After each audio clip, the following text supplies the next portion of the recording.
Assalamualaikum warahmatullahi wabarakatuh. Perkenalkan, nama saya Kak Mailani Nurul Khairul F. Saya mahasiswa Prodi Pendidikan Ekonomi kelas 1F. Saya berasal dari Kabupaten Bandung Selatan. Kali ini saya akan menjelaskan pertanyaan dari mata kuliah Pengantar Ilmu Manajemen.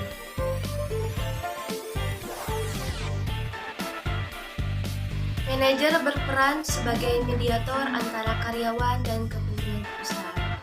Lalu juga menempatkan karyawan di posisi yang tepat sesuai dengan job desk masing-masing.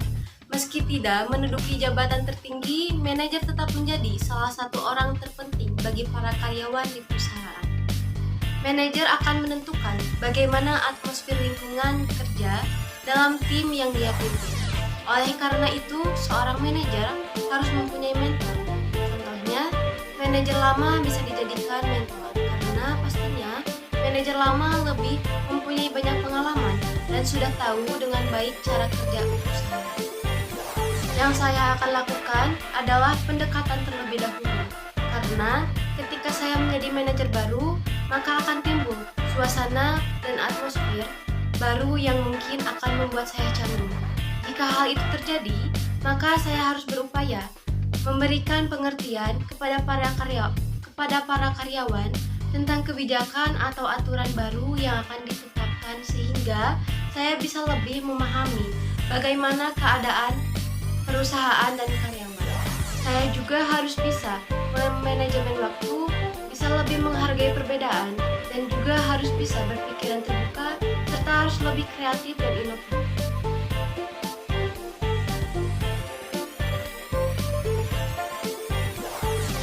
Menurut pendapat saya, ya, karena sebagai seorang pengusaha muda, tentu saya penasaran mengenai cara memadukan wawasan yang baru dengan data yang ada. Data yang didapatkan dapat bekerja sama dengan intuisi saya dalam analisis pengambilan keputusan, sehingga mampu menghasilkan keputusan yang menguntungkan. Pengambilan keputusan adalah suatu sikap terhadap suatu keadaan, yaitu sebagai pelaksanaan akhir dari beberapa pilihan keadaan. Pada hakikatnya, menetapkan suatu kondisi untuk tercapainya suatu tujuan dengan hasil yang diinginkan. Mungkin sebagian dari kita menganggap intuisi sebagai sesuatu yang terkait dengan perasaan atau naluri yang cenderung didasarkan pada perasaan. Namun yang paling tepat bahwa intuisi adalah tingkat pengambilan keputusan, karena intuisi adalah hasil dari pengetahuan dan pengalaman yang disertai. Bahasan intuisi sangat menarik karena kita dapat mengukur pemimpin yang baik melalui keputusan berdasarkan intuisi mereka. Intuisi juga dapat digunakan dalam beberapa aspek yang bisa diprediksi, yaitu 1. Alat administratif, 2. Manajemen inventaris, 3. Kualitas teknis, 4. Performa, 5. Perdagangan dasar atau standar, dan yang terakhir, pemasaran dasar atau standar.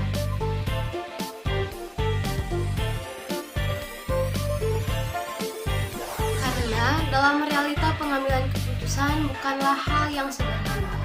Sebab setiap pengambilan keputusan biasanya mengandung dua konsekuensi sekaligus, baik konsekuensi positif maupun konsekuensi negatif.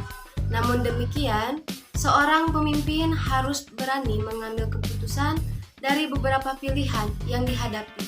Jadi jelas bahwa pengambilan keputusan dianggap sebagai bagian yang mendasar dalam keefektifan manajemen. Karena pemimpin memiliki pengaruh besar terhadap sukses tidaknya sebuah organisasi. Sekian dari saya. Mohon maaf apabila ada penjelasan yang kurang tepat dan penyampaian yang kurang berkenan. Wallahu muwaffiq ila aqwamit thoriq. Wassalamualaikum warahmatullahi wabarakatuh.